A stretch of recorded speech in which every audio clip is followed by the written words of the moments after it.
Bismillahirrahmanirrahim. Assalamualaikum warahmatullahi wabarakatuh. Alhamdulillah, wassalatu wassalamu ala rasulillah wa ala alihi wa man tabi'ahum bi ihsanin ila yaumiddin. Allahumma inna nas'aluka ilman nafi'a wa rizqan thayyiba wa amalan mutaqabbala. Puji syukur kita panjatkan pada Allah, salawat dan salam semoga tercurah pada Nabi besar kita Muhammad sallallahu alaihi wasallam. Pada kesempatan subuh hari ini kita kembali melanjutkan kajian rutin kita dari pembahasan fikih muamalat, yaitu dari pembahasan buku Harta Haram Muamalat Kontemporer karya Ustadz Irwandi Tirmizi, yang kita bahas masih kelanjutan dari Gharar. Sekarang kita melanjutkan tentang Gharar dalam muamalat kontemporer. Ini masih seputar jual beli online. Kemarin kita telah sampaikan atau pembahasan yang disampaikan pada pertemuan sebelumnya, yaitu mengenai gharar atau permasalahan ada yang punya website atau situs, kemudian dia menjual barang miliknya. Dia menjual barang itu miliknya. Nah, ada ketentuan-ketentuan tentang itu dijelaskan. Yang tepat, kalau cuma sekadar menampilkan barang, menampilkan spesifikasi, menampilkan sifat, seperti itu dibolehkan. Nah, sekarang pembahasan berikutnya, yaitu pemilik situs merupakan wakil atau agen dari pemilik barang. Atau bisa jadi juga dia belum memiliki barang yang ditampilkan dan juga bukan sebagai wakil atau agen. Nah, di sini ada dua rincian tentang itu. Baik, dibaca. Pemilik situs merupakan wakil atau agen dari pemilik barang. Bila pemilik situs menawarkan barang orang lain yang sebelumnya ia telah membuat kesepakatan dengan pemilik barang agar dia diberi kepercayaan untuk menjualkan barang tersebut untuk atau atas nama pemilik barang dan mendapatkan komisi dari setiap barang yang dijualnya, maka statusnya dalam pandangan syariat adalah sebagai wakil. Jadi, jika pemilik situs tadi menawarkan barang orang lain dan sebelumnya ia telah membuat kesepakatan, jadi ada kesepakatan ya dengan pemilik barang agar dia diberi kepercayaan untuk menjualkan barang tersebut. Ya, jadi kalau yang kita bahas ini dia sebagai agen. Ini jual beli online.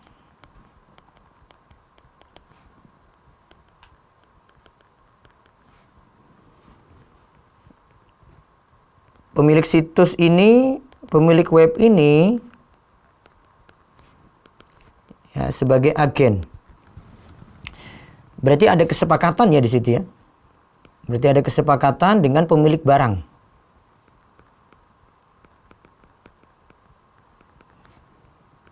Ada kesepakatan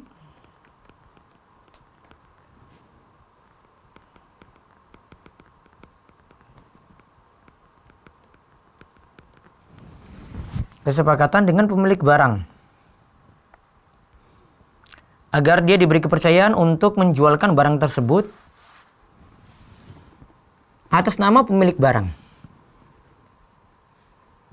dan mendapatkan komisi dari situ. Ya, lihat ya. Nanti dia dapat komisi dari sini. Tapi sini Ustadz Irwandi berikan catatan, ini atas nama pemilik barang. Jadi bukan dia anggap itu barang miliknya. Atas nama pemilik barang.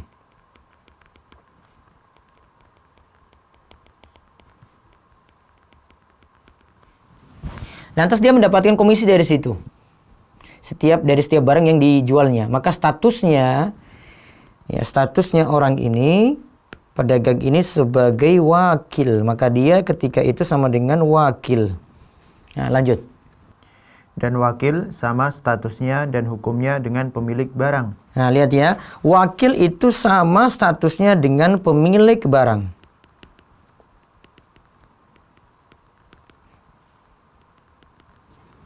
Ya, wakil itu sama statusnya dengan pemilik barang. Ya, terus. Dalam bentuk ini disyaratkan bahwa barang telah dimiliki sebelumnya oleh pemilik barang sebelum dijualkan oleh wakil atau agen. Nah, namun syaratnya tadi ya, sini syarat pentingnya, dicatat tuh syarat pentingnya ya.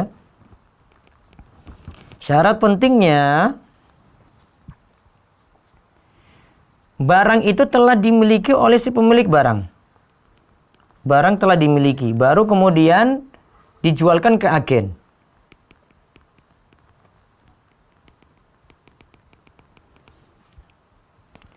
Baru nanti sebelum dijualkan oleh agen ya. Barang telah dimiliki sebelum dijualkan oleh agen.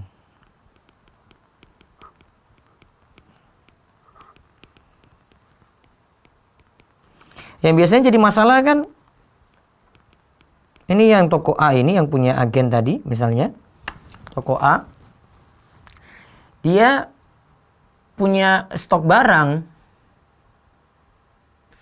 Namun dari pihak agen ini minta dengan jumlah beli, namun dia punya stok terbatas. Misalnya,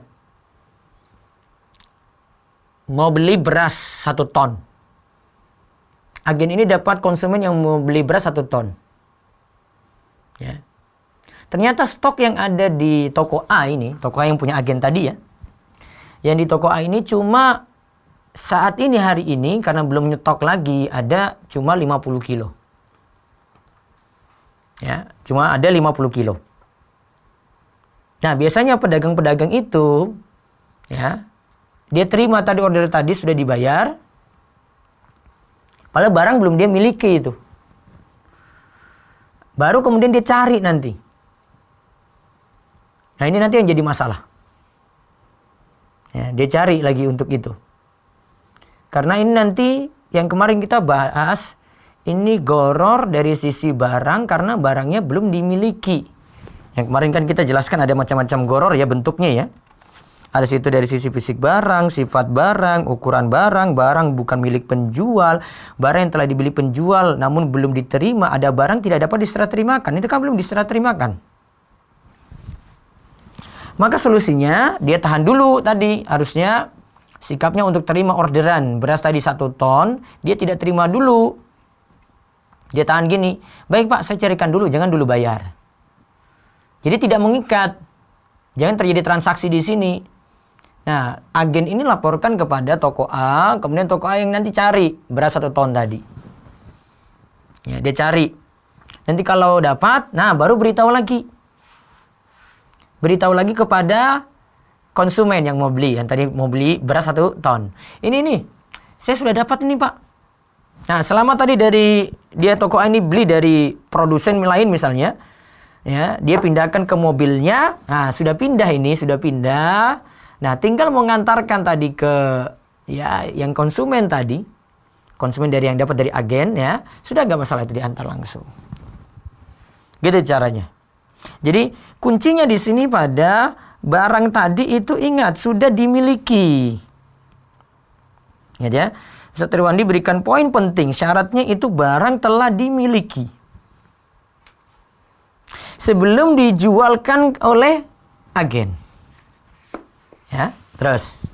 Berdasarkan hadis yang diriwayatkan oleh Jabir bin Abdullah radhiyallahu anhuma, ia berkata, "Aku hendak pergi menuju Khaybar, lalu aku mendatangi Rasulullah sallallahu alaihi wasallam. Aku mengucapkan salam kepada beliau. Aku berkata, aku ingin pergi ke Khaybar."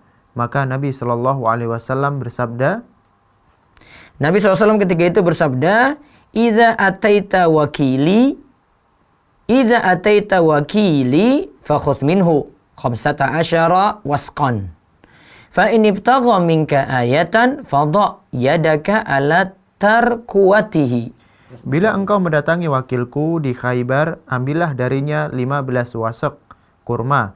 Bila dia meminta bukti bahwa engkau adalah wakilku, maka letakkanlah tanganmu di atas tulang bawah lehernya. Hadis riwayat Abu Dawud. Menurut Ibnu Hajar, sanad hadis ini hasan. Nah, terus lihat di bawahnya keterangan.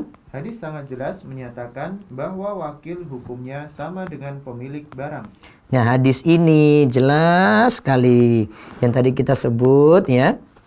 Ya, para penonton sekalian tadi kita sebut wakil itu sama dengan pemilik barang. Gitu ya. Jadi yang jualan di web tadi bisa jadi dia posisinya sebagai wakil. Ya, baiknya dia tidak dianggap punya barang sendiri ya di sini ya. Jadi atas nama tetap pemilik barang tadi yang saya sebut toko A tadi. Ya, dia seperti itu. Atau coba lihat ada pembahasan lagi di bawahnya. Nah, ini yang bentuk ketiga. Jadi ada yang pemilik web. Ya, pemilik web itu menjual. Ya, pemilik web itu menjual dengan barang itu sudah jadi miliknya. Langsung dia jual. Tanpa pakai wakil-wakil, tanpa pakai agen. Nah, ini nggak masalah ini. Misalnya nih, saya contohkan kemarin, Rumeso Store misalnya. Ya. Itu punya barang milik sendiri, terus jual. Ya, jual barang tersebut. Maka itu tidak ada masalah. Spesifikasi yang dia itu terangkan, ya. Spesifikasi yang dia itu terangkan itu sama seperti melihat langsung. Itu seperti kesimpulan Sutirwandi dari pendapat kedua yang kemarin dimiliki oleh mazhab Hanafi, Maliki dan Hambali. Yang menyelisih hal ini ada bai al-ghaib ala as-sifat yang tidak setuju pada hal ini atau jual beli dengan menyebutkan spesifikasi ini cuma mazhab Syafi'i saja. Jumhur ulama menyatakan bolehnya. Nah, sekarang kita lihat yang ketiga ini, pemilik web. Ya. Jadi pemilik web itu bukan miliki barang tadi. Pemilik web itu bukan pemilik barang.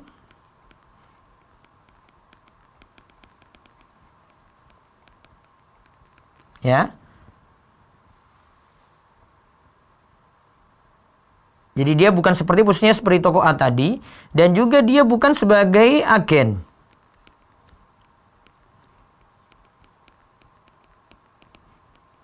Yang pertama tadi dia itu belum jadi pemilik barang. Artinya belum memiliki barang saja. Dia itu belum memiliki barang. Barang ini masih ada di pihak lain nih. Misalnya masih ada di pasar. Dia tinggal di Gunung Kidul. Terus dia jual dari Panggang ini. Barangnya masih ada di pasar Wonosari. Dia nanti mau datang beli di sana, tapi dia sudah promokan ini barangnya spesifikasinya itu kayak gini. Jadi yang kasus ketiga ini, si pemilik web itu belum memiliki barang.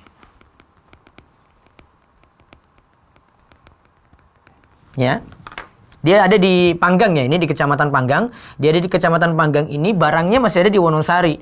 Dia nggak beli barang tersebut, belum beli. Juga dia bukan sebagai agen dari toko yang ada di Wonosari sana. Tapi dia sudah promokan, saya punya barang itu kayak gini. Nah, sekarang kita lihat pembahasannya. Pemilik situs belum memiliki barang yang ditampilkan dan juga bukan sebagai wakil atau agen. Ya. Para ulama sepakat bahwa tidak sah hukum jual beli jika pemilik situs tidak memiliki barang-barang yang ia tampilkan pada situsnya. Nah, lihat ya di sini yang pertama dilihat tidak sah hukum jual belinya. Tidak sah hukum jual belinya. Ya, terus. Biasanya proses ini berlangsung sebagai berikut. Pada saat pembeli telah mengirim aplikasi permohonan barang, pemilik situs hanya menghubungi pemilik barang yang sesungguhnya tanpa melakukan akad jual beli, hanya sebatas konfirmasi keberadaan barang. Setelah ia meyakini keberadaan barang lalu ia meminta pembeli untuk mentransfer uang ke rekeningnya.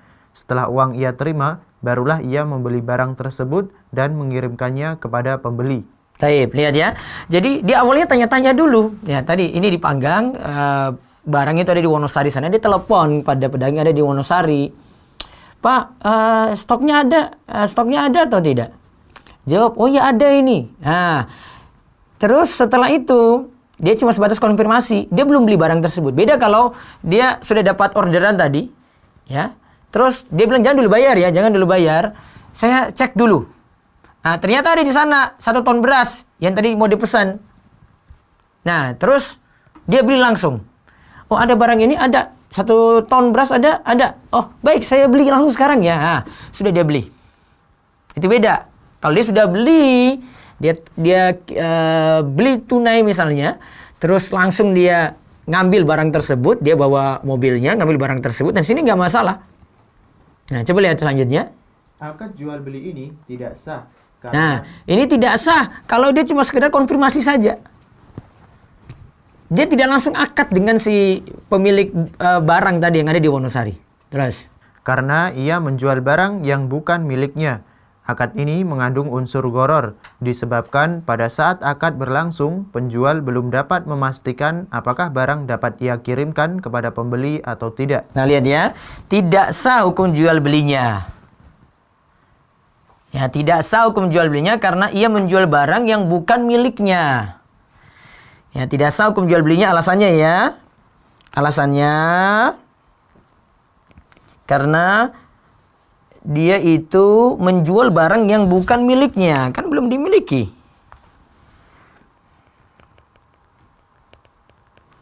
Itu menjual barang yang bukan miliknya. Nah, terus. Hal ini berdasarkan sabda Nabi Shallallahu Alaihi Wasallam yang diriwayatkan oleh Hakim bin Hizam radhiyallahu anhu. Ia berkata, Hal ini berdasarkan sabda Nabi Shallallahu Alaihi Wasallam yang diriwayatkan oleh Hakim bin Hizam radhiyallahu anhu. Ia berkata, ya Rasulullah, ya'tini rajul fayuridu minni al-bai'a laisa indi afa abta'uhu lahu minas suq faqala la tabi' ma laysa indak. Lihat artinya. Wahai Rasulullah, seseorang datang kepadaku untuk membeli suatu barang. Kebetulan barang tersebut sedang tidak kumiliki. Nah, tadi kan ditanya kan tadi ada stok beras 1 ton nggak? Ya dia nggak ada, dia cuma punya 50 kilo. Nanti ada yang 1 ton itu ada di Wonosari. Ini sama kasusnya ini.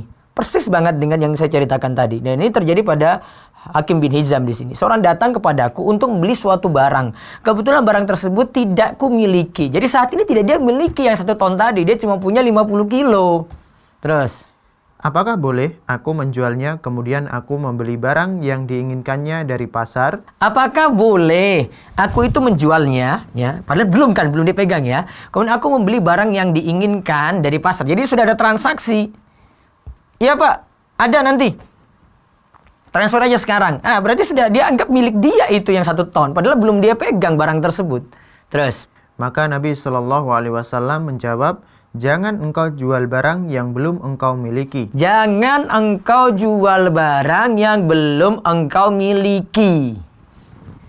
Nah, gitu ya. Jangan engkau jual barang yang belum engkau miliki. Nah, sekarang kalau itu masalah, sekarang solusinya gimana dong? Nah, ini ya. Jadi pemilik web itu belum memiliki barang tersebut. Terus pemilik web ini juga bukan sebagai agen. Kayak tadi cerita saya. Nah, terus. Solusi syar'i. Lihat, sekarang kita lihat solusi syar'inya. Jadi kita nganggap masalah tapi ya harus kasih solusi. Solusi syar'inya bagaimana? Ayo baca. Agar jual beli ini menjadi sah, pemilik situs dapat melakukan langkah-langkah berikut. Nah, lihat ya. Coba lihat, ini saran dari Ustadz Irwandi. Pemilik situs itu lakukan langkah-langkah berikut ini. 1. Beritahu setiap calon pembeli bahwa penyediaan aplikasi permohonan barang bukan berarti ijab dari penjual atau pemilik situs. Nah, jadi kan online itu kan biasanya ada formulir yang diisi. Jadi atau mungkin sederhananya kalau tidak pakai form ya kirim WA lah gitu ya. Jadi yang mau pesan order dengan ketik ke kirim format ke nomor ini, formatnya itu ini itu ya. Terus Yang kedua, setelah calon pembeli mengisi aplikasi dan mengirimkannya, pemilik situs tidak boleh menerima langsung akad jual beli. Akan tetapi ia beli terlebih dahulu barang tersebut dari pemilik barang sesungguhnya dan ia terima. Kemudian baru ia jawab permohonan pembeli dan memintanya untuk mentransfer uang ke rekening miliknya. Lalu barang dikirimkan kepada pembeli. Nah, lihat ya. Solusi syar'inya berarti yang pertama, tadi pengisian aplikasi atau kan masih ada pedagang pakai WA ya. Berarti pengiriman format WA ke yang punya barang ya, yang ke pemilik situs atau pemilik akun Instagram ya. Itu tidak dianggap sebagai ijab. Ya, ini tidak dianggap sebagai ijab. Jadi saya tuliskan ulang di sini. Jadi apa tadi pengisian aplikasi atau format. Nah, ya istilahnya itu format atau formulir ya. Ya. Ini tidak dianggap sebagai ijab.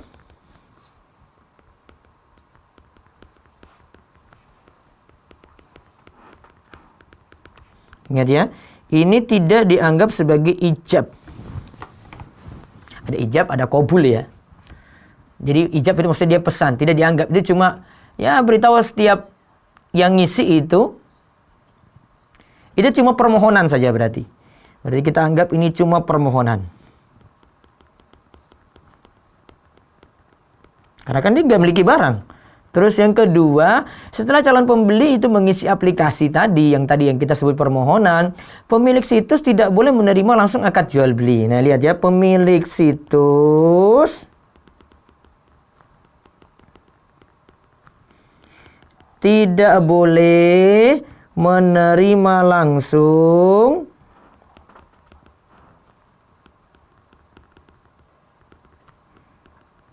akad jual beli. Oke, terus. Untuk menghindari kerugian akibat pembeli via internet menarik keinginannya untuk membeli selama masa tunggu. Nah, lihat ya. Untuk menghindari kerugian. Jadi, ini bisa jadi dia sudah beli tadi ya. Ini barang harga 500.000. Itu sudah mohon saya untuk pesan barang. Nah, terus saya beli dengan uang saya 500.000. Romeso Store itu beli dengan harga 500.000. Sudah dimiliki ini. Ternyata yang tadi lakukan permohonan, batalin. Maaf Pak, saya cancel. Qadarullah saya ada musibah, saya nggak jadi ini ya. Nah, terus lihat pembahasannya. Sebaiknya penjual di situs mensyaratkan kepada pemilik barang sesungguhnya bahwa ia berhak mengembalikan barang selama 3 hari sejak barang dibeli. Ini yang dinamakan khiyar syarat. Nah, untuk menghindari kerugian akibat pembeli via internet menarik keinginannya tadi, sebaiknya penjual di situs mensyaratkan kepada pemilik barang. Kan tadi dia ngambil dari pemilik barang ya, toko A. Ini toko A ambil dari yang produsen sana. Dia bilang, Pak mohon maaf, saya bisa beri tenggang waktu nggak 3 hari? Siapa tahu nanti yang si konsumen itu batalin Pak. Jadi saya bawa dulu barangnya, ini uangnya, saya bawa barangnya. Kalau tidak jadi nanti saya kembalikan Pak gitu.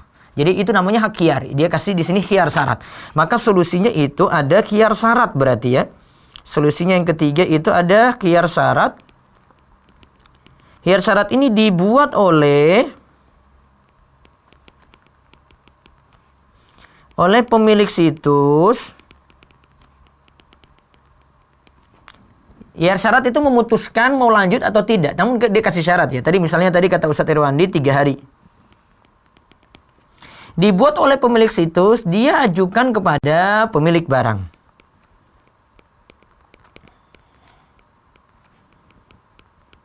Ya, diajukan pada pemilik barang. Nah, baik. Terus. Jika langkah-langkah di atas diikuti, maka jual belinya menjadi sah dan keuntungannya pun menjadi halal. Nah, jika ini diikuti manut, ini sama solusi dari Ustadz Irwandi tadi, maka jual belinya itu jadi sah. Terus ada keuntungannya halal. Terus. Sebagian orang menawarkan solusi untuk pemilik situs yang belum memiliki barang dengan cara mengubah akad jual beli menjadi akad salam. Nah, sebagian itu katakan ini sudahlah akad salam saja. Terus. Pemilik situs membuat akad pemesanan dari pembeli kepadanya dengan syarat uang dikirim tunai seluruhnya pada saat itu juga oleh pemesan. Lalu pemilik situs mencari tahu di pasar apakah barang yang dipesan itu ada atau tidak. Jika ternyata ada, maka dia melakukan transaksi salam dengan pemesanan atau pengunjung situs. Setelah uang diterimanya, ia membeli barang yang dipesan lalu mengirimkannya kepada pemesan atau pengunjung situs. Nah, coba solusi ini Ustadz Irwandi tanggapi. Ya, coba baca. Jadi ada yang beri solusi, dan ini memang yang saya pahami dulu juga, sebelum pahami dari perkataan Ustadz Irwandi ini. Ada, coba kita catat poin keempat, ini akad salam. Ya, terus. Tinjauan fikih untuk solusi ini. Solusi ini didasarkan atas takhrij dari pendapat mazhab Syafi'i yang membolehkan melakukan akad salam tunai dengan syarat barangnya ada di pasaran. Nah, akad salam itu pesan. Jadi uang di muka, baru nanti cari barang. Ya, terus. Zakaria Al-Ansari berkata, akad salam tunai dibolehkan. Akan tetapi jika barang yang dipesan tidak ada, maka akad salamnya tidak sah. Lihat ya, akad salam tunai di depan itu dibolehkan. Namun kalau barangnya tidak ada, maka akadnya tidak sah. Terus. Para pendukung pendapat ini menafsirkan hadis yang melarang menjual barang yang tidak dimiliki bahwa maksud hadis tersebut adalah seseorang menjual barang yang telah ditunjuk atau barang yang itu, barang tersebut masih milik orang lain. Kemudian dia membeli barang yang telah disepakati tadi dari pemiliknya, lalu dia menyerahkannya kepada pembeli. Terus maka maksud hadis Hakim bin Hizam, janganlah engkau menjual barang yang ditunjuk, barang itu bukan milikmu. Nah, ya, terus tanggapan. Menafsirkan hadis yang melarang menjual barang yang bukan miliknya dengan penafsiran tersebut tidaklah tepat. Karena Hakim bin Hizam tidak menjual barang yang telah ditunjuk atau barang yang itu. Iya, dia tidak menjual barang yang telah ditunjuk ya. Tadi dalam Hakim bin Hizam kan cuma ada yang mau datang pada Hakim bin Hizam, terus kan dia nyatakan, ini ada pembeli ini datang, saya tidak memiliki barang itu. Kan barang yang ada juga di pasaran tidak dia tunjuk. Terus. Karena tradisi yang berlaku saat itu tidak ada orang menjual bahan makanan dan kain dengan menunjuk bahan makanan dan kain milik orang lain. Ya. Akan tetapi dari konteks hadis itu jelas bahwa seseorang datang kepada Hakim bin Hizam dan ia menginginkan barang dengan spesifikasi tertentu atau bahan makanan ataupun kain. Lalu ia membuat akad jual beli. Kemudian ia mencari barang sesuai dengan spesifikasi yang diminta dan membelinya. Lalu menyerahkannya kepada pembeli. Ini yang dilarang Rasulullah SAW dalam hadis Hakim bin Hizam. Nah, jadi yang dilarang oleh Rasulullah SAW sini, kata Ustaz Irwandi, kan akad jual beli berlangsung di situ. Terus baru dia cari barang tadi dengan spesifikasi yang diminta dan membelinya gitu. Ini nggak boleh. Terus ini yang dilarang. Larangan ini berarti ini yang dilarang Rasulullah SAW. Ini yang dilarang Rasulullah SAW dalam hadis Hakim bin Hizam. Ya, larangan ini berarti larangan melakukan akad salam tunai. Maka salam tunai hukumnya tidak dibolehkan. Jadi kalau menurut Ustaz Irwandi, akad salam tunai itu tidak dibolehkan.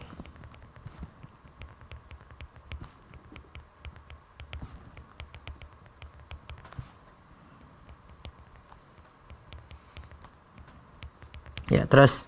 Dan pendapat yang melarang akad salam tunai merupakan pendapat mayoritas para ulama dari mazhab Hanafi, Maliki, dan Hambali. Berarti akad salam tunai tidak dibolehkan, ini pendapat jumhur. Pendapat jumhur.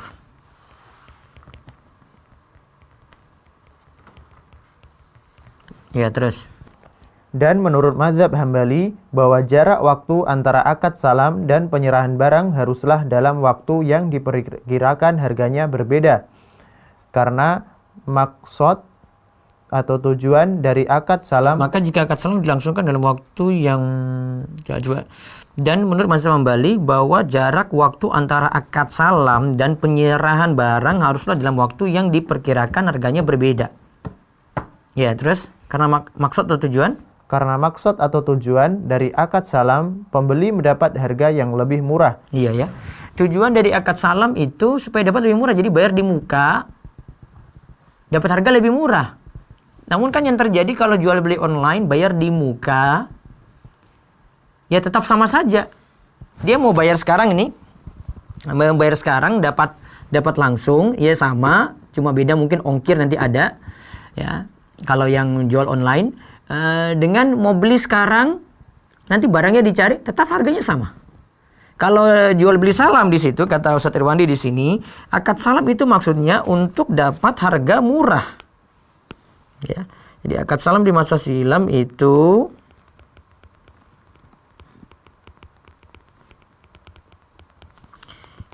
untuk mendapatkan harga murah.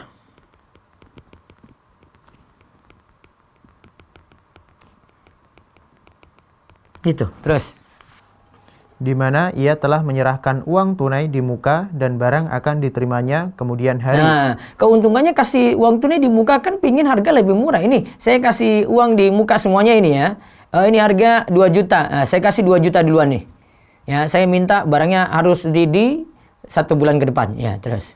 Dan dalam akad salam, penjual mendapatkan dana segar untuk memenuhi kebutuhan usaha ataupun pribadinya. Nah, terus. Maka jika akad salam dilangsungkan dalam waktu yang tidak ada pengaruh terhadap harga barang, hilanglah maksud dari akad ini. Nah, hilanglah tujuan kalau gitu. Kalau sama, ini beli di bulan Ramadan dengan beli di bulan Syawal kok sama saja. Apa tujuannya gitu kalau dengan uang yang ada di depan seperti tadi. Terus. Wallahu a'lam. Dari penjelasan di atas, maka solusi ini merupakan solusi yang marjuh atau lemah. Dikarenakan lemahnya pendapat yang membolehkan salam tunai. Nah, jadi lemahnya pendapat yang membolehkan salam tunai. Dan ini sekaligus saya merujuk pada pendapat Ustadz Irwandi. Karena pembahasan saya di website rumaiso.com di pembahasan dropship masih menganut pendapat tadi yang akad salam tadi. Jadi solusi dari Ustadz Irwandi 3 berarti ya. Yang pertama,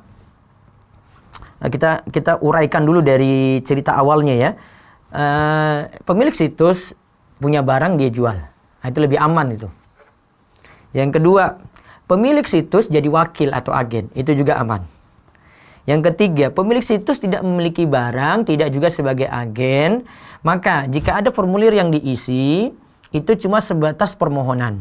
Ingat ya, permohonan. Permohonan berarti belum mengikat ya. Terus pemilik situs tidak boleh menerima langsung akad jual beli. Yang dia lakukan itu adalah dia beli barang dulu. Ya. Jadi barangnya harganya 2 juta, dia beli dulu, sediakan stok dulu, baru kemudian ada yang ya ambil barang tadi.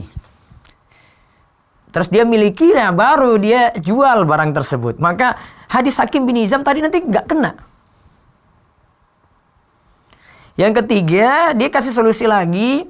Seandainya si pembeli ini yang sudah pesan, sudah isi formulir, lakukan permohonan kok batal, maka dia buat transaksi dengan yang punya barang. Dia bilang, Pak, tolong saya diberikan tenggang waktu 3 hari atau mungkin seminggu, Pak. Saya takut nanti yang beli itu dia tidak jadi beli ini. Ya, kalau dia tidak jadi, saya kembalikan barang ini ya, plus saya tarik uang saya. Itu namanya khiyar syarat. Kalau ini disetujui, aman. Maka jual beli sah dan keuntungan halal. Yang beliau tidak setuju di sini adalah jika akadnya dianggap itu akad salam. Ini bukan akad salam, karena akad salam itu yang pertama terjadi itu ya memang tunai, tetapi antara harga ketika akad salam dengan barang itu ada nantinya di waktu yang ditentukan, misalnya bulan depan, tentu berbeda. Ketika di akad salam ini dia ingin dapat lebih murah harga barang tersebut, sehingga dia ingin bayar di muka. Si penjual atau si pemilik barang ini punya keuntungan, dia punya uang untuk kembangkan modal tadi, ya, untuk memenuhi kebutuhan usaha atau pribadinya. Dia sudah punya ini. Yang penting dia janjikan nanti bulan depan nanti dia akan memiliki barang tersebut. Allahu a'lam bishawab. Ya, ini faedah-faedah luar biasa dari Ustadz Irwandi. Ini insyaallah saya akan buat tulisan dengan skema mungkin bergambar ya. Bergambar, saya buat lebih tertata rapi nantinya, terutama tentang memahami hukum jual beli online tadi. Mudah-mudahan nanti bisa dapatkan di rumaiso.com. Saya nanti akan suruh desainer untuk buatkan ini. Jadi skema-skemanya tadi, ini yang boleh, yang tidak boleh itu bagaimana ya. Mudah-mudahan pahala yang melimpah juga untuk Ustadz Irwandi yang telah menerangkan ilmu yang bermanfaat di buku beliau ini. Baik, selanjutnya kita buka sesi tanya jawab. Monggo. Pertanyaan pertama, Ustadz. Ya. Saya beli tanah, Ya. dibayar oleh koperasi langsung, lalu saya nyicil ke koperasi. Bolehkah akad jual beli seperti itu? Saya beli tanah terus. Dibayar oleh koperasi langsung, Ya. lalu saya nyicil ke koperasi. Berarti dia beli dengan terlibatnya pihak ketiga di situ, maka statusnya jadi riba. Asalnya adalah koperasi itu ingin pinjamkan uang dengan mendapatkan keuntungan di situ. Maka Anda terjerumus dalam riba. Terus. Baik, nah, jika ada yang mau memanfaatkan sesi tanya jawab saat ini bisa menelepon langsung di 0812 281 85131. Sekali lagi di 0812 281 85131 kami terima, dan biasanya yang didahulukan yang telepon langsung. Monggo lewat WA. Ada Ustaz. Betul. Ya. Ya. Waalaikumsalam. Waalaikumsalam warahmatullahi wabarakatuh. Silakan Pak. Iya. Dengan Abu Dafa di Jakarta. Abu Dafa di Jakarta. Masya Allah. Berkaitan tadi yang Ustaz sampaikan, ada hubungannya dengan umpamanya saya dapat order dari pemerintahan. Ya kan, saya pesan dari pabrik. Nah, sedangkan kan persyaratan pabrik itu juga harus dibayar sebelum barang dikirim. Nah, pemerintahan ini kan juga kadang-kadang juga nggak jelas. Kita udah pesan kan nilainya cukup besar. Kalau dia tidak bayarkan dulu, ya kita akan berat, gitu kan. Iya. Nah, apakah berarti dengan hukum tadi tidak boleh seperti itu? Karena barang belum kita miliki. Atau bagaimana? Jadi pemerintah itu pesan pada perusahaan Bapak, ya kan? Terus Bapak pesan pada yang punya barang ini ya? Betul. Nah, terus barang ini belum Bapak miliki? Ya, di pabrik belum. Belum. Tapi Bapak dengan pihak yang memiliki barang tadi itu punya sifat keagenan atau enggak? Ya, dia bilang sih bisa saya menjadi wakil, tapi kan wakil kan tetap pemerintah belinya ke saya belinya ke sana kan gitu Bang. Tidak mereka direct juga. Iya. Tadi kata Ustaz Irwandi tadi, jika jadi wakil maka tetap atas nama pemilik barang berarti. Iya kan? Artinya tapi pengiriman kan atas nama PT saya. Nah, iya berarti syaratnya Bapak harus miliki dulu. Berarti tidak boleh seperti itu. Iya. Jadi masalah di situ. Kecuali tadi ya, cari amannya. Jaga-jaga kalau pemerintah. Karena cukup besar nilainya. Iya. Kalau mamai katanya tidak jadi, katanya kan susah juga. Sedangkan dia keluarkan itu harus bayar dulu kan gitu.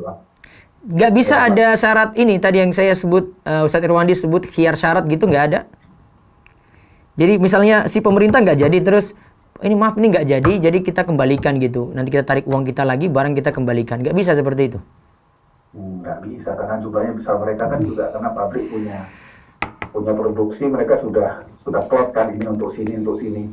Ya pastinya mereka nggak mau juga kan. Ya resikonya seperti ini Pak. Ini saya juga nggak bisa dapat. Dulu saya itu pemahamannya itu masih bisa. Sebelum saya baca Ustadz Irwandi bahas ini, saya itu pemahamannya itu saya masih boleh. Namun ketika saya baca pemahaman beliau di dalam buku ini, baru saya akhirnya merujuk pada pemahaman saya dulu. Dulu kalau Bapak tanya, saya anggap masih boleh itu. Makanya tadi Pak Ustadz bilang ada akad salam, nah itu kan kayaknya lebih baik kan gitu loh, bahwa oke, bayar dulu ya kan, karena memang nanti kita sudah deal sama-sama kan, tapi kita juga memang belum bayar, ya kan. Tapi akad salam ketika akad salam dengan bayar normal itu sama nggak? Sama. Nah, sama, itulah Ustadz Irwandi kritiknya di situ. Akad salam di masa silam itu bahkan bukan sama lagi, kalau dia direct malah lebih murah daripada saya, lewat saya kan begitu. Iya. Cuma masalahnya kan dia tidak direct, mungkin ada salah satu faktor dia tidak tahu sumbernya, ya kan? Kita yang tahu sumbernya kan gitu. Iya gitu, ya risikonya.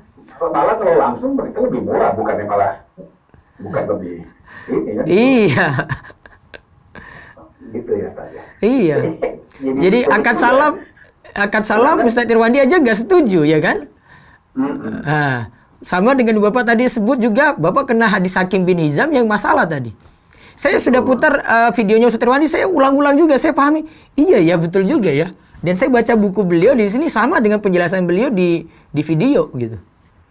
Iya, kalau umpamanya kan kita juga simalakama, bukan ya nggak ada simalakama ya. Maksud saya begini, kalau umpamanya oke lah kita bayarkan dulu, kita yakin pemerintah akan bayar. Tapi kan misalnya cukup besar nih, kita butuh modal. Akhirnya kita pinjam ke lembaga yang akhirnya riba itu nggak ujungnya. Ya cari yang nggak riba lah. Agak sulit karena cukup besar kan gitu. Nah ini yang nggak tahu ya maksudnya, bukan kita nggak bicara sulit, cuma disudutkan pada posisi yang bingung juga. Jadi solusinya pokoknya harus miliki barang langsung. Iya, saya nggak bisa apa-apa lagi nih. Setelah saya baca bahasa beliau, saya KO langsung. Ya ternyata selama ini saya salah paham juga. Akhirnya saya dapat keterangan jelas dari sini. Iya, Ustaz. Ya, paham ya Pak Abu Dafa ya? Allah ibarik fiik. Kita Iya. coba. Iya. Mudah-mudahan ada solusi nanti. Iya, istiqoroh insyaallah. Insyaallah tambah berkah jika kita manut pada tuntunan lebih ini. Nggak mungkin dibuat kayak gini terus nggak ada berkahnya, itu nggak mungkin itu. Tapi praktisnya hampir semua begitu ya, Ustaz. Iya, karena nggak ngaji, karena nggak tahu. Kan karena zaman sekarang begini belum lagi penipuan, belum lagi masalah ya kan. Iya, agak susah juga, maksudnya ya, apalagi kalau jumlahnya besar, apalagi kalau bukan uang kita sendiri buat lagi kan gitu loh. Iya, makanya kenapa ini diperketat seperti itu? Saya baru ambil hikmahnya sini Pak, biar nggak ada penipuan besar juga. Iya kan? Iya dari sisi kitanya, tapi dari sisi pembelinya kan justru iya sih. penipuan dan Tapi dari sisi penjualnya biar nggak dapat penjual yang nipu besar juga. betul. Tapi dari sisi pembelinya ini yang Ya biar sama-sama untung gitu. Jadi ini nggak rugi, ini nggak rugi gitu. betul. Syariat kan tujuannya kayak gitu. Belum ada win-win solusi dari penjual dan pembeli kan gitu. Coba Kalau nanti. dari sisi penjualnya, iya oke, tidak ada hikmahnya, tidak ada penipuan besar terjadi. Iya. Tapi kalau dari sisi pembelinya, kan justru sudah banyak pembeli yang nakal juga. Coba nanti kalau kapan-kapan Abu Dafa hubungi ketemu Ustaz Irwandi, tanya, mungkin jawabannya kayaknya sama dengan saya nanti. Siap. Iya. Baik, Allah ibarik fiik. Iya. Sekarang, jazakallah. Assalamualaikum. Waalaikumsalam warahmatullahi wabarakatuh. Baik, baca lagi. Bismillah Ustadz, bagaimana jika ada orang yang memesan barang kepada pembeli, namun belum terjadi akad jual beli? Memesan barang pada Pembeli, namun belum terjadi akad jual beli, baru pesanan saja. Ya. Lalu si penjual mencarikan barang tersebut dan membelinya, lalu menjualnya ke pembeli tadi. Nah, boleh, namun tidak boleh mengikat. Tadi ya. Jadi dia cuma sekedar pesan, ambil beli dari barang sana, pindahkan ke tempatmu, terus baru jual.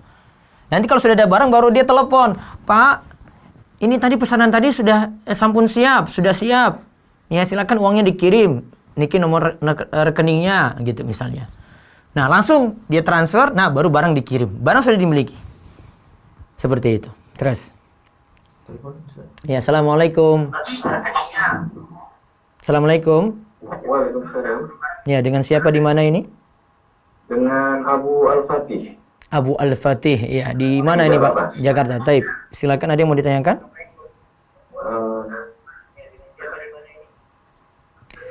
Bisa konsen ke telepon saja Pak, jangan ke siaran, nanti delay. Ya.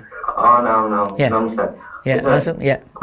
Ana bertanya masalah pembahasan kemarin yang masalah boleh Ustaz atau harus? Ya, enggak apa-apa, enggak sesuai dengan materi ya. Nah, Ustaz. Jadi begini Ustaz. Ana nih pernah dengar masalah jual beli emas. Sebut saja yang perusahaan BUMN itu Ustaz, punya pemerintah. Ya. Jadi kalau misalkan kita beli emas, itu kita beli di kasir, kita pembayaran. Nanti ada delay waktu karena ngambil emasnya harus di loket pengambilan emas Ustaz. Itu kan Anda pernah dengar katanya kalau barang ribawi itu tuh harus tunai dan langsung. Nah, yang jadi masalah di sini kan ada jeda waktu Ustaz. Dari kasir nanti antri lagi ambil di loket pengambilan emas tersebut. Itu boleh atau enggak Ustaz? Delaynya lama enggak itu? Ada jeda waktu, karena kan ada jeda waktu. Yang pernah Anda dengar kan kalau beli emas itu harus tunai dan langsung gitu Ustaz ya. Iya, ya dan biadin. Bayar uang langsung terima barang gitu kan. Iya. Nah, di sini nih taruhlah Mas A ini di perusahaan A ini Anda belinya di kasir. Ada kasir gitu, kita bayar, misalkan kita beli emas dengan harga dengan 5 gram, nanti kita dapat struk pembayaran. Nah, struk pembayaran itu buktinya, Pak. Iya. Nah, nanti itu berarti sama aja kita dapat barang kita. Itu Bapak sudah pegang. Iya, gitu. Karena itu cuma tinggal ngambil barangnya. Struk pembayaran itu sudah jadi buktinya itu. Oh, nah, Anda pikir harus kita bayar harus terima barang. Jadi karena waktu misalkan setengah jam gitu tidak masalah Ustaz. Iya, karena barang itu sudah dimiliki sebenarnya, nggak mungkin lari lagi kalau sudah ada struk tadi gitu. Oh, gitu Ustaz. Iya. Cuma masalah timing saja, apalagi itu satu tempat. Kecuali kalau ini di tempat berbeda baru gitu. Oh, nah. Iya. Terus kalau boleh satu lagi Ustaz? Iya, silakan. Misalkan gini, kalau di Ana nih biasanya kalau akhir tahun menjelang akhir tahun kan di kantor Ana nih ada bonus akhir tahun Ustaz. Bonus akhir tahun, taib. Nah biasanya Ana tawarkan ke teman-teman kantor nih, misalkan 3 bulan sebelum akhir tahun ini Ana nawarkan siapa yang mau kredit ke Ana gitu, dalam artian misalkan si Fulan nih bilang ke Ana, tolong carikan HP dong, HP A gitu. Nah seperti itu. Nanti Terus? Ana belikan. Sudah bayar di depan apa belum itu? Kenapa Ustaz? Sudah langsung bayar atau nanti ketika barang sudah ada baru bayar? Karena sistemnya bayarnya di akhir tahun tersebut. Akhir Jadi tahun tersebut. 3 bulan sebelum akhir tahun Anda biasanya menawar-nawarkan siapa yang mau kredit barang ke Anda nih, siapa gitu kan. Nanti analis misalkan si Fulan HP si Fulana atau televisi atau apa gitu Ustaz. Ketika di awal tadi sudah mengikat apa belum? Belum, baru hanya sekedar pesanan. Seandainya yang pihak yang mau pesan tadi batalkan gimana? Ya tidak masalah sih kalau Nggak masalah. Jadi misalnya langsung tengah. Tidak masalah buat Anda Ustaz. Jadi Bapak sudah dapat ini ya? Sudah dapat? Jadi Ana seperti ini sistemnya. Jadi misalkan si Fulan pesan handphone. Nah, Ana belikan. Iya. Nah, nanti Ana bilang, ini harga handphone misalkan 2 juta. Ana ambil untungnya 10% ya. Iya. Kalau Ridho misalkan si Fulan ini, ya udah nggak apa-apa, tapi nanti bayarnya pas bonus itu turun Ustaz. Itu boleh atau nggak Ustaz? Boleh dengan catatan yang tadi pemesanan pertama itu cuma permohonan. Oh, hanya sekedar permohonan ya? Iya, tidak boleh mengikat. Oh, nah. Lah, nanti kalau misalkan seperti itu Ustaz, misalkan si Fulan ini rumahnya jauh gitu ya, atau terkendala jarak lah.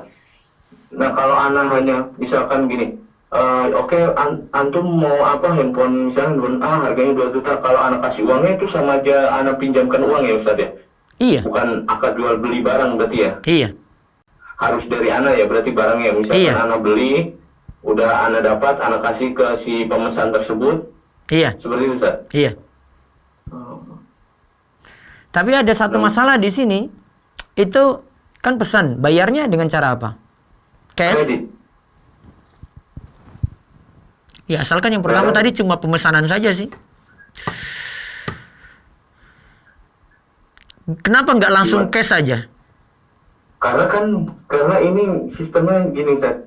Jadi memanfaatkan momen bonus akhir tahunnya ini Ustaz gitu loh. Bonus akhir tahun nggak bisa lunasi HP tadi? Bisa. Jadi misalkan akhir Desember keluar bonus akhir tahun dari perusahaan nih, dari kantor. Iya. Misalkan 3 bulan sebelumnya, misalnya November atau September, Ana udah ngomong ke teman-teman kantor siapa yang mau kredit barang ke Ana gitu, beli barang bayar bonus gitu misalkan. Karena saya khawatirkan nanti ada penggabungan antara bai' was salaf, yaitu bapak jual ditambah utang piutang di situ, itu ada larangannya soalnya. Oh seperti itu. Iya. Karena gitu ya. Jadi sistemnya gini Ustaz, misalkan kalau mau aman tadi. Bapak, iya terus. Iya terus. Misalkan Bapak Ani ngomong ke Ana nih bulan September, Ana udah promosikan jatuhnya, Ana udah promosikan, udah promo ke temen-temen nih, bonus akhir tahun Desember mau keluar nih. Bulan September Ana udah ngomong siapa yang mau beli barang nanti bayar di bonus. Nah, dengan sistem harga barang Ana ngambil untungnya 10% dari harga barang, misalnya gitu. Terus si Bapak Ani bilang ke Ana, tolong carikan handphone A dengan spesifikasi seperti ini, harga 2 juta. Oke, itu baru pemesanan. Besoknya Ana belikan. Ini Pak barang A-nya dengan harga 2 juta ditambah 10% ya Pak, saya ambil keuntungannya 10% misalkan. Terus oke, si Bapak ini ya udah tidak apa-apa, nanti bayarnya pas bonus turun, jadi pas Desember itu Ustaz. Iya, masalahnya yang saya kritisi tadi, bayarnya tadi dengan kredit tadi. Iya, dan kredit Bapak di bulan Desember ini, sedangkan barangnya anak kasih di September. Iya. Jadi saya takutkan itu jual beli bai' was salaf, jual beli plus utang piutang bercampur dalam satu akad. Oh gitu Ustaz. Iya. Coba nanti saya pelajari lagi, namun saya masih muskilahnya masih berpikirnya masalahnya di situ. Jadi baiknya seperti apa Ustaz? Baiknya pembayarannya ya cash juga seperti tadi kita bahas. Jadi kalau sudah ada barang, ya kalau dia mau ambil HP itu langsung dia bayar cash. Biasanya kan teman-teman ini karena mungkin mereka memanfaatkan momen, Ana nanti Desember dapat uang nih, dapat uang bonus. Ana kredit dulu dah, hitung-hitung beli barang tapi bayar nanti Desember. Berarti baiknya Ana lebih baik pas Desember aja menawarkan itu ya. Iya. Dulu Ana tawarkan seperti itu ya. Iya, itu lebih aman. Oh, nah Ustaz. Cukup? Cukup Ustaz. Allah ya Jazakumullah khairan. Waalaikum. Baik, kita terus baca lagi. Ya.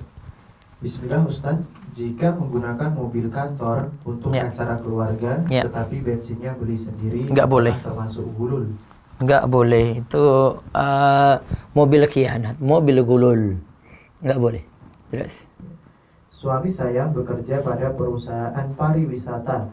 Iya, Akadnya suami tidak dapat gaji bulanan, iya. tapi free jika ada proyek pariwisata saja. Baik. Apakah pekerjaan suami saya termasuk gulul? Tidak, Ustaz.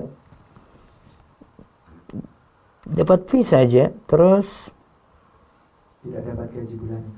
ya memang aturannya kayak gitu, dia dapat ya sesuai aturan gitu. Wallahu a'lam. Baik, telepon ya, silakan. Assalamualaikum. Assalamualaikum. Waalaikumsalam warahmatullahi. Ya, dengan siapa di mana ini? Ridho di Jakarta. Ya, silakan Pak Ridho. Ya, silakan langsung lewat fokus ke telepon saja, nggak usah lihat di siaran. Iya. Ya, monggo Baik, silakan. Ustaz. Ya, Jadi gini kasusnya Ustaz, saya kan pedagang. ya, Terus kan ada barang yang susah didapatkan di Indonesia, jadi saya temukan barangnya di luar negeri. iya, Nah, yang ganjal di sini kan ada regulasi pemerintah soal batas maksimal harga barang, misalnya di atas $75 akan dikenakan bea masuk. ya, terus. Nah, biasanya setiap pedagang di luar negeri itu punya kebijakan akan mencantumkan harga di bawah harga asli barang. Jadi misalnya harga asli barangnya 100 atau $150, mereka itu kebijakan tokonya selalu mencantumkan misalnya berapapun harga barangnya pasti dicantumkan Di bawah ya, $50 di kan bawah harga aslinya. biasanya pemerintah tadi sandarkan di atas berapa dolar tadi kena pajak? $75. $75. Baik. Ustaz. Maka dia mengelabui dengan buat harga pokoknya di bawah $75 itu. Enggak, dia nggak tahu, sementara setiap negara kan punya aturan masing-masing. Tapi kebijakan dari dia tuh karena mungkin order-order dari setiap negara berbeda-bedaan, jadi dia bikin standar tuh begitu. Jadi setiap barang dia dihargain ntar di keterangan surat-suratnya $50, padahal harganya kan 150, 200. Ya. Nah, jadi misalnya kalau ada yang request, misalnya minta di bawah itu bisa diturunin sama dia, tapi misalnya order nggak ngomong apapun sama dia, otomatis dijadikan $50. Iya, Nah, kan dia tetapkan $50 karena untuk menghindari bea cukai masuk tadi. Iya, jadi ini sebenarnya udah jadi standar mereka karena mereka mungkin udah dapat banyak order dari berbagai negara kan, dan pembeli-pembeli sebelumnya dan request kayak gitu, tolong diturunin dong, tolong diturunin. Nah, mungkin karena banyak request dan akhirnya mereka netapin standar kayak gitu, jadi otomatis yang order biarpun nggak request kayak gitu akan dapat kebijakan kayak gitu dari mereka. Jadi otomatis misalnya kita beli, kita nggak ngomong apa-apa ke si penjual, jadi dia udah mencantumkan $50 tanpa kita minta. Padahal harga barang yang ubah $50 siapa? Dia sendiri, kita nggak minta untuk diubah, dia sendiri yang ubah. Jadi sikap kita tuh harusnya gimana? Kebijakan Tapi ketika kita jual tetap ketika kita jual bukan harga itu. Iya, bukan harga itu. Dan Kita jual dari penjual di luar negeri itu bikin kayak gitu karena mungkin tahu aturan $75 tadi. Enggak, dia nggak tahu karena kan setiap negara beda-beda Ustaz. Jadi misalnya di Amerika batas maksimalnya sekian, di Indonesia sekian, Singapura sekian, tapi dia punya standar kayak gitu jadinya. Standar mereka mungkin di pikiran mereka ini segini amannya, jadi standar mereka tetapi $50 itu inisiatif mereka $50-nya. Saya masih kurang setuju ya. Jadi ya entah penjual sana salah dan saya juga hukumi yang sini juga salah gitu. Oh, jadi baiknya kita minta cantumkan harga aslinya aja. Iya. Karena Oke. karena resiko nanti. Iya. Dia mengelabui juga sebenarnya. Oh, oke. Sama saja mengelabui di sini. Kalau Terus. iya, kalau setelah kita minta dia bilang ini sudah kebijakan perusahaan nggak bisa dirubah. Nah, kita itu sih masih bisa belanja di dia atau gimana Ustaz? Soalnya misalnya dia ini pemegang resmi brand tertentu, jadi cuma dia yang jual barang itu di toko lain nggak ada. Berarti kesalahan Kita masih bisa belanja di situ Ustaz?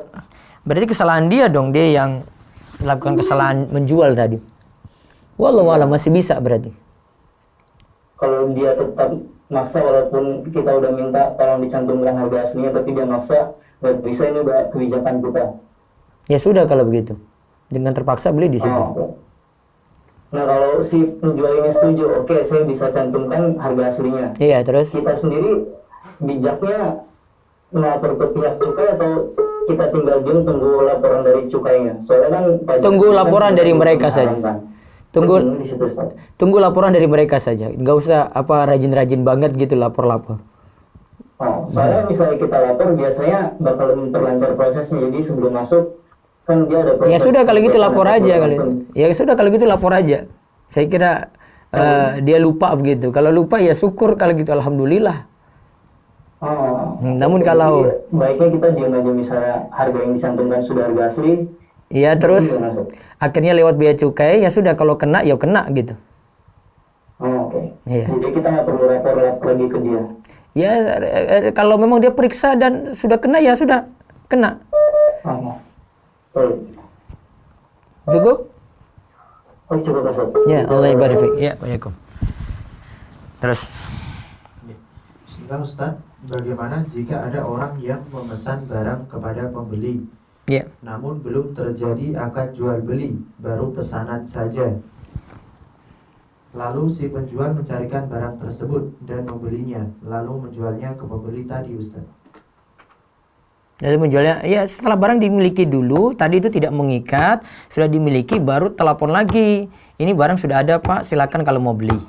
Gitu. Jadi pesannya kayak tadi. Jadi jangan sampai ketika pesan sudah ambil uang. Sudah ambil uang, terus dia beli, dia ambil untung lagi. Maka nanti ada akadnya masalah di situ. Baik, terus. Tunggu, Ustaz. Ya, Assalamualaikum. Assalamualaikum. Assalamualaikum. Assalamualaikum. Coba cut dulu, cut. Mas. Ya. Terus. Cut dulu, cut. Ya, terus. Ustaz, saya mau nanya, jika kita menjual barang dagangan milik orang lain Ya, dan orang tersebut sudah memberi izin ke kita untuk menjualkannya, ya. penjual tersebut memberikan kepada kita harga khusus, harga lebih rendah dari harga sebenarnya. Ya. Boleh nggak kita menjualnya lagi dengan harga lebih tinggi, Ustaz? Kalau tidak dibatasi sama si pemilik barang nggak masalah jual dengan harga lebih tinggi. Yang penting kita store dengan harga segitu yang dia mau. Itu namanya tadi yang kita bahas tentang agen atau wakil. Ya. Tapi si izin ya tadi ya. Kalau sudah ditetapkan seperti itu dan di harganya bebasin, ya berarti bebas untuk menjual. Ya. Assalamualaikum. Waalaikumsalam warahmatullahi wabarakatuh. Ya, dengan siapa nih, di mana Pak? Prianto di Bekasi. Ya, silahkan Pak. Assalamualaikum Ustaz. Waalaikumsalam. Pripun Pak? Prianto Ustaz, Bekasi Ustaz. Ji, silakan. Ini Ustaz,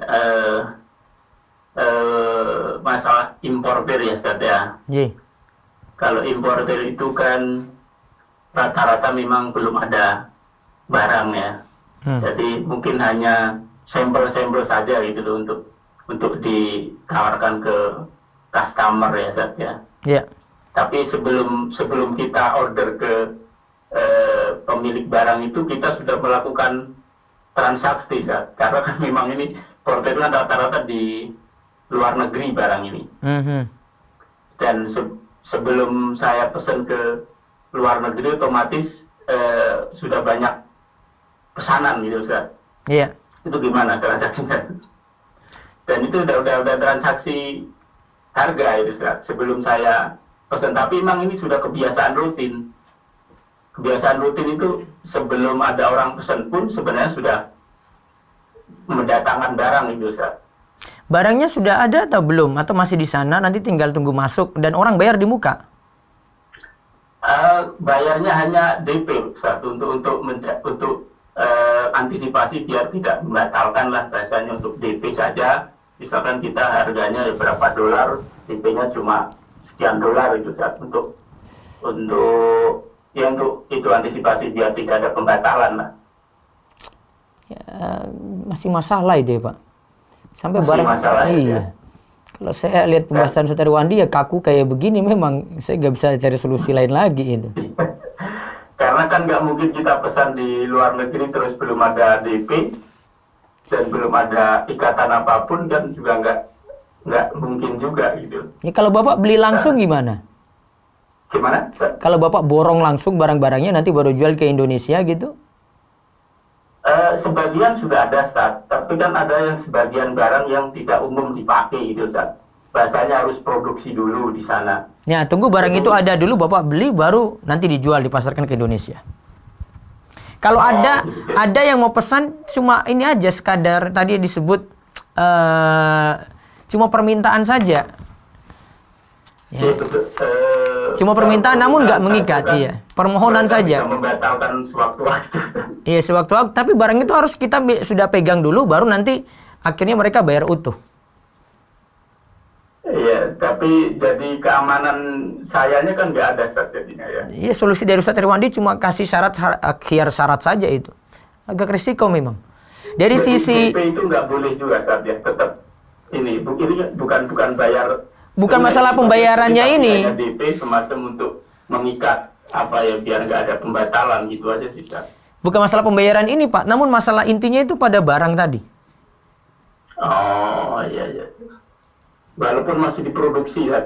Karena Iya. kan pabrik juga tidak akan mau produksi sebelum saya DP ke sana gitu loh. Nah, Bapak saja yang DP tanpa terkait dengan pembeli. Oh gitu ya. Iya. Jadi lebih amannya tidak melakukan Ustaz ya. Ji.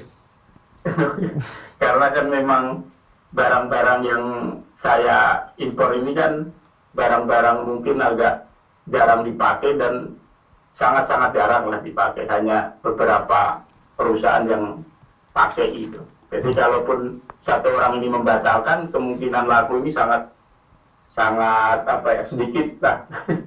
Ya, seperti itu pokoknya. Bapak mungkin solusinya Bapak yang DP ke sana, ada orderan, Bapak DP dulu ke sana, barang sudah dimiliki, baru Bapak tawarkan lagi ke yang pesan tadi. Oh, walaupun gini Ustaz, ini kan satu merek ada beberapa barang ya. Kalau yang barang yang lain yang umum ini sudah saya impor duluan gitu Ustaz, sudah biasa lah seperti itu. Cuma yang ada satu tipe yang harus produksi itu tetap juga saya harus Bapak DP bayar duluan. dulu Ustaz. Iya. Bapak DP duluan, Bapak memiliki barang ini baru Bapak jual. Oh, oke Ustaz. Satu lagi Ustaz, boleh Ustaz? Ya, boleh.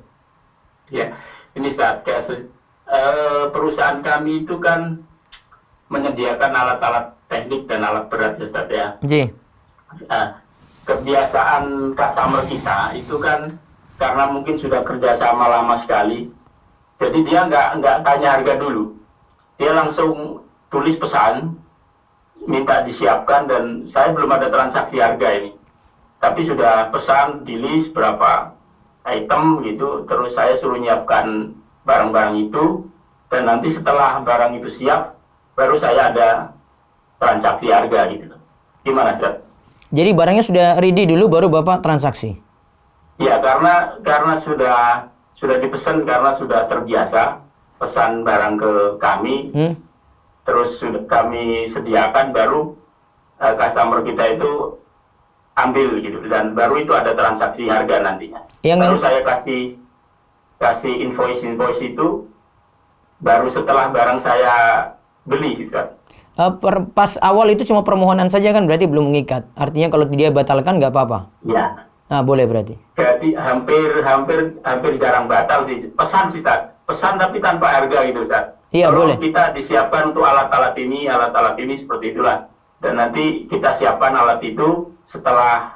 Jadi mereka harganya itu memang kayak sudah tidak mempermasalahkan dari kami itu. Kita kasih harga sekian-sekian nggak pernah masalah gitu. karena memang sudah kerjasama nih, udah terjalin lama, jadi saling sudah percaya lah banyak gitu. Iya, nggak masalah Pak. Nggak ada masalah Iya. ya kalau gitu ya. Iya. Karena belum ada ikatan. Karena belum ada ikatan yang di awal ya.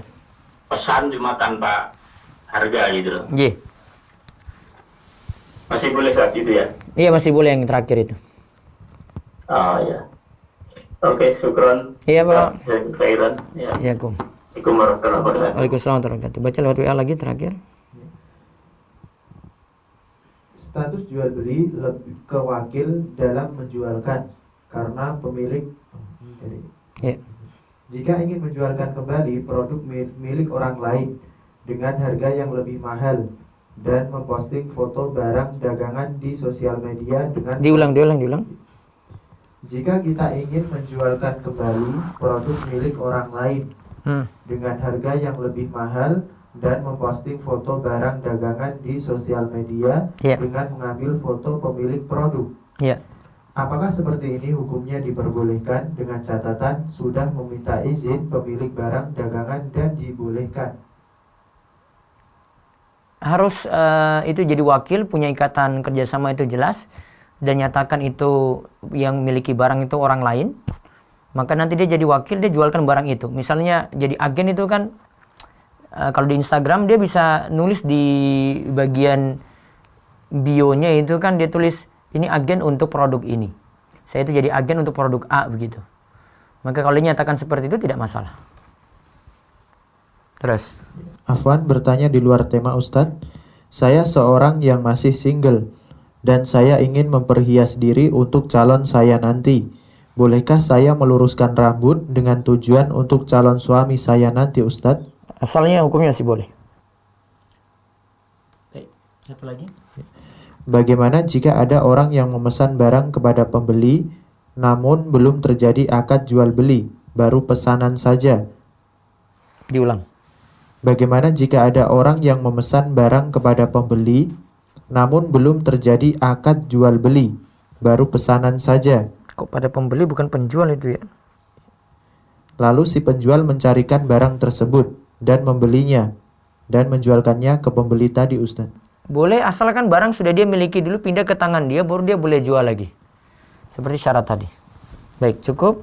Insyaallah kita akan ketemu besok hari di jam yang sama dengan pembahasan lanjutan tentang titip beli online. Ini yang jual beli modern ini ya, Gojek dan sistem Gojek dan pembayaran GoPay. Nanti di sini akan dijelaskan oleh Ustadz Irwandi. Mudah-mudahan dapat ilmu manfaat untuk kesempatan esok hari. Demikian kita cukupkan, kita tutup dengan doa kafaratul majelis. Subhanakallahumma bihamdika asyhadu an la ilaha illa anta astaghfiruka wa atubu ilaik. Assalamualaikum warahmatullahi wabarakatuh.